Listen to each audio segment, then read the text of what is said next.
कहानी की शुरुआत होती है मतलबी नगर नाम के खूबसूरत और समृद्ध गांव से। हर तरफ हरियाली, बड़े बड़े मकान, महंगी गाड़ियां और लोगों के पास पैसा ही पैसा था। लेकिन एक बहुत बड़ी कमी थी। मतलबी नगर के लोग बहुत घमंडी थे। उन्हें गरीबों से नफरत थी। अगर कोई गरीब इंसान गांव के आसपास भी दिख जाता तो उसे मार कर भगा दिया जाता। गांव के बाहर रहता था एक इंसान, राय स्टार। एक जमाना था जब राय स्टार का नाम सुनकर ही दुश्मन कांप जाते थे। वो एक मशहूर गैंगस्टर हुआ करता था, लेकिन अब वो बदल चुका था। उसने अपना पूरा अतीत छोड़ दिया था और एक छोटी सी दुकान खोल ली थी, जहां गरीबों और जरूरतमंदों को सिर्फ 1 रुपये में खाना मिलता था। हर दिन गांव के बाहर के लोग वहां खाना खाने आते थे। एक दिन जब राय स्टार गरीबों को खिला रहा होता है, गांव के कुछ अमीर लोग वहां से गुजरते हैं। एक आदमी बोला, देखो इन कुत्तों जैसे गरीबों को। दूसरे ने कहा, हाँ भाई चलो यहाँ से, गंदगी फैला रहे हैं। राय स्टार सब कुछ सुनता है लेकिन कुछ नहीं कहता, बस मुस्कुराता है और अपना काम करता है। लेकिन उन लोगों को क्या पता था,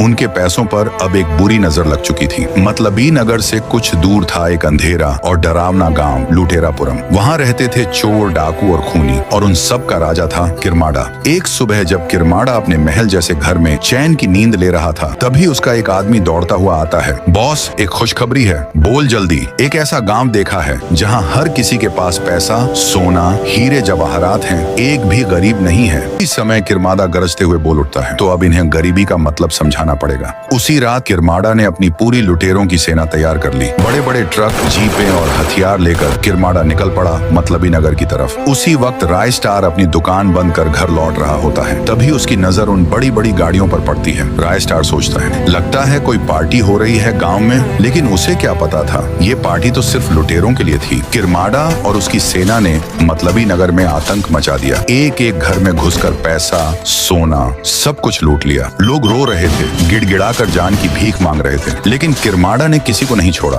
सुबह तक पूरा मतलबी नगर गरीब बन चुका था। उसी वक्त राय स्टार फिर से अपनी दुकान की तरफ जा रहा था। तभी उसकी नजर रोड किनारे पड़ी लाशों पर पड़ती है। वो तुरंत अपनी बाइक से उतरता है। राय स्टार चौंक कर पूछता है, ये सब क्या हो गया, किसने किया ये सब? एक अधमरा आदमी कांपते हुए कहता है, किरमाड़ा और उसके लोग आए, सब कुछ लूट लिया, हमारे पास अब कुछ भी नहीं बचा। फिर पूरा गांव राय स्टार के पास आता है। राय स्टार, हमें माफ कर दो, तुम ही हमें बचा सकते हो। सारी बातें सुनने के बाद राय स्टार कुछ देर सोचता है और फिर एक कॉल करता है। राय स्टार कहता है, भाई अब समय आ गया है कमबैक करने का। सामने से उसके दोस्त कहते हैं, तुम सब तो कब से तैयार हैं भाई, बस तेरा ही इंतजार था।